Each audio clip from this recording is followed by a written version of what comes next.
Hey, salut les crypto lovers, c'est Weltemer et bienvenue pour l'édition du 19 du 10 2021 du petit journal du crypto. Alors aujourd'hui nous avons un market cap global qui est au-dessus des 2500 milliards de dollars à 2511 milliards de dollars. On gagne 1,77%. On a le Bitcoin qui a breaké les 63 000 dollars avec un gain de 2,12% à 63 276 dollars, pardon. On a Ethereum qui passe les 3800 à 3811, il gagne 1,91, le Binance Coin qui gagne 1,18%, le Cardano qui gagne 0,09, Tether toujours en 5e position, le petit Ripple de Jean-Pierre Riffard nous fait un petit gain de 0,44, c'est vraiment ridicule, le Solana perd 0,70, pareil, il stabilise, Polkadot de Magic War 40,71 dollars à 0,21%.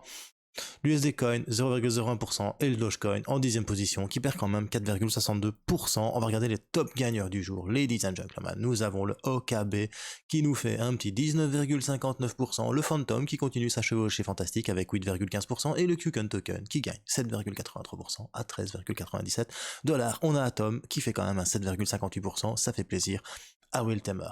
Alors ça c'est tout pour la petite market review. Je voudrais vous rappeler qu'on a lancé la chaîne Twitch, on est 267 abonnés, n'hésitez pas à nous retrouver si dimanche vous avez envie de suivre le live. Petit spoil, cette semaine je reçois une personne très connue de la cryptosphère Twitter francophone avec un projet NFT. On vous en parlera dimanche en direct sur Culture Crypto TV, ça se passe sur Twitch et t'as le lien en description. Ici, par aventure, tu n'arrives pas à regardez le live en direct, je t'invite à t'abonner à la nouvelle chaîne Culture Crypto Live où je mets les lives. Pourquoi je mets les lives là? Parce que les lives ils durent 1h17 plus ou moins, enfin 1 heure, et mes petits journaux du crypto ça dure entre 7 à 15 minutes. Et si je mets des vidéos d'1 heure sur ma chaîne Culture Crypto principale, l'algorithme de YouTube ne m'aimant déjà pas beaucoup, va m'aimer encore moins et du coup je serai encore moins référencé et j'aurai encore moins d'abonnés et encore moins d'aura sur YouTube. Donc voilà, c'est pour ça que j'ai créé une nouvelle chaîne uniquement pour poster les lives pour que vous puissiez le revoir. Donc n'hésitez pas à vous abonner. Pour le moment il n'y a que 39 personnes que ça intéresse les lives. Enfin voilà, tu auras le lien qui se trouve en description. Allez, c'est parti, générique.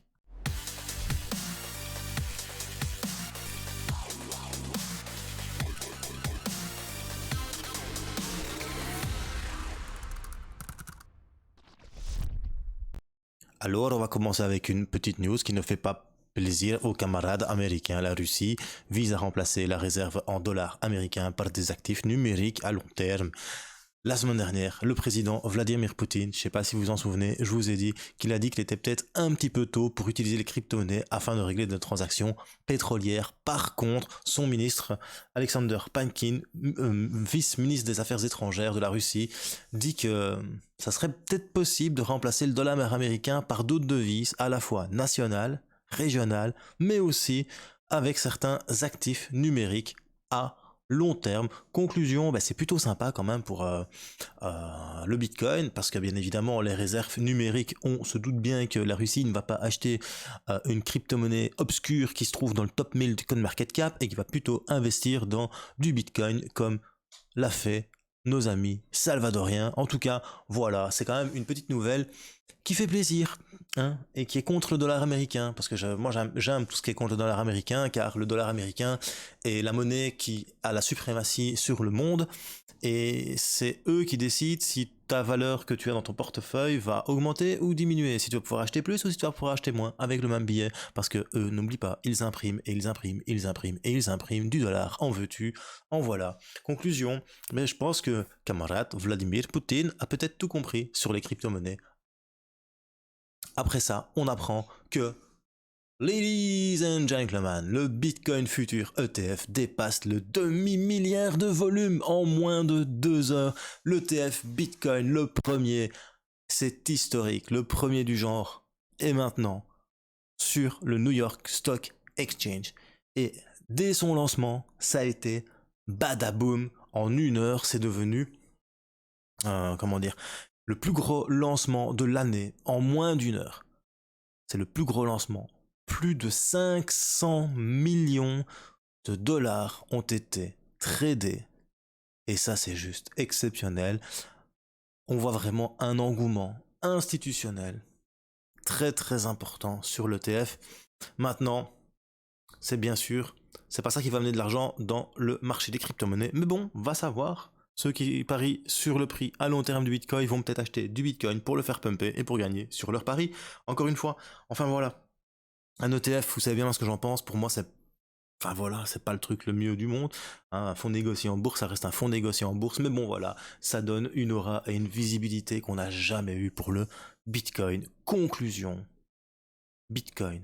To the moon bro, on verra ça lors de l'analyse technique. Mais en tout cas, aujourd'hui, marque le bien d'une pierre, blanche. Le 19 du 10 2021, le premier ETF sur le New York Stock Exchange, parce qu'il y en a déjà sur SIX, il y en a déjà dans d'autres bourses, mais en tout cas sur la bourse américaine, a été lancé. Et il n'a pas été lancé en demi-teinte, il a été lancé en version badaboom, je mets les boosters, je t'atomise et je suis le meilleur. Je suis la meilleure entrée de l'année. Et ça fait super plaisir. Pourquoi? Parce que c'est le Bitcoin.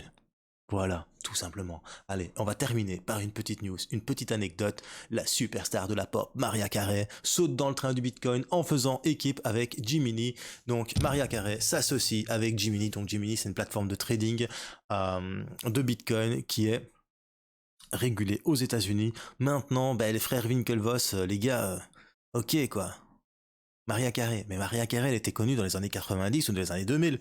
En 2021, c'est plus Miley Cyrus, un truc du genre. Parce que moi, les stars de maintenant, je suis vieux. Moi, les gars, j'ai bientôt 40 ans, donc les stars de maintenant, je ne connais pas. C'est Miley Cyrus ou je ne sais pas quoi que t'aurais dû prendre. Je sais pas, moi, l'autre là qui chante Chandelier, tu vois. Enfin, je sais pas comment elle s'appelle. Voilà, des stars actuelles. Là, c'est Maria Carey. Maria Carey, elle est pas ronde, elle est pas comme le Bitcoin. Enfin, quoique, quand tu regardes là, elle est très très ronde. Hein. Elle a bien vieilli, la fausse. Hein.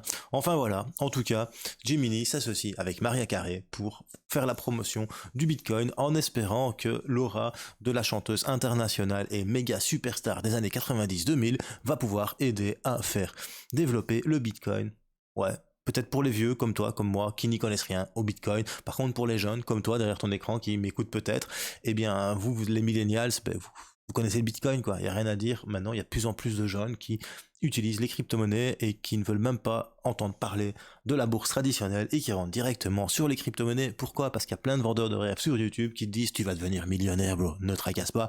Enfin voilà, c'est quand même possible d'ici une petite centaine d'années. Allez, maintenant on va aller sur l'analyse technique du Bitcoin. C'est parti, ladies and gentlemen, mais on commence sur la dominance Bitcoin, je t'en parle depuis quelques jours, hein, donc la dominance Bitcoin, je t'avais dit qu'il fallait qu'on casse cette petite ligne bleue, c'est ce qu'on a fait, un petit pullback, c'est ce qu'on a fait, et maintenant c'est parti, to the moon, on continue de grimper, on continue de grimper, on continue de grimper, on est venu chercher le dernier plus haut que je t'avais parlé, ici tout simplement, je t'avais dit ce qui serait bien, c'est qu'on vienne chercher ce dernier plus haut, c'est arrivé, conclusion, c'est bien, Will Tamer, il kiffe les conclusions, prochain plus haut, c'est celui-ci, 48,91%, si on vient chercher les 48,91%, on vient chercher 1.72, et si on va chercher les 1.72 en dominance, ça peut faire très mal. Mais très très très très très mal. Très très très mal pour le Bitcoin. Donc le Bitcoin peut pumper assez cochon. Et si on vient chercher les 48,91%, je t'explique même pas. Le dernier plus haut, hop, je me suis trompé. Il était là. Il est à 63,20%. Et là, on va chercher un Bitcoin à 100 000 $. Bro, t'entends bien, 100 000 $. Maintenant, on va passer sur l'analyse technique du Bitcoin. On va sur Binance en daily. Tu vois que le monsieur Bitcoin arrive près de son all-time high. Et ça sent bon. Ça sent bon et ça sent bon. Le café, et oui, ça sent le café. Pourquoi? Parce que tu as un petit cup and handle en plus qui est en train de se dessiner, que je n'avais jamais remarqué, mais je viens de le voir. Hop. Si on arrive à imprimer ceci, hop, on va chercher là le plus bas, sur le Bitcoin, ça s'appelle un cup and handle, donc la tasse et sa anse. Eh bien, tu prends la neckline, là, tu viens jusqu'au plus bas, voilà, et tu le reportes. Chut. Ça te fait un petit Bitcoin à 100 000 $. C'est pas la fête, ça. Maintenant, c'est pas parce que je dis que ça va arriver à 100 000 $ que ça va arriver à 100 000 $. N'oublie pas, Will Tamer, c'est pas un analyste technique, c'est pas un conseiller fiancé. Il ne s'y connaît pas en trading, ça ne fait seulement que 15 ans qu'il trade. Enfin, depuis 2008, pardon, 2009 pour être exact, donc ça fait 12 ans que je trade. Donc voilà. Aujourd'hui, en tout cas, c'est une belle petite journée sur le Bitcoin. Tu vois que le Bitcoin, simplement, il est en train de pumper. Voilà. On a cassé le triangle que je te montrais hier. Hop, en H4. Voilou. On va sur le triangle en H4. tu vois vraiment que le Bitcoin, ça c'était mon truc de trading, désolé, donc on était sur un triangle haussier, ici on est en train de le casser, on est en train de breaker la résistance du triangle, attends, elle est ici, voilà, on est en train de breaker la résistance du triangle, on a 1, 2, 3 points de contact, 4e point de contact, on est en train de breaker, il faut attendre 2 heures, si dans 2 heures on ouvre au-dessus, c'est tout de moon bro, pourquoi? Mais parce qu'on a breaké et qu'on clôture au-dessus, et si on clôture au-dessus, le prochain milestone à atteindre, c'est le all-time high. Donc le Bitcoin doit atteindre 64 787 dollars. Et si le Bitcoin atteint les 64 787 dollars, nous serons en price discovery. Conclusion, il n'y a pas de résistance. Conclusion, ça peut aller très, très, très haut. Je vois bien un Bitcoin fin d'année à 130 000 dollars. Maintenant, faut pas rêver non plus, mais ce serait assez sympathique quand même pour tous les holders de crypto-monnaies qui sont comme moi depuis 2016. Franchement, ça serait le plaisir, comme on dit, dans la Flandre, en Belgique.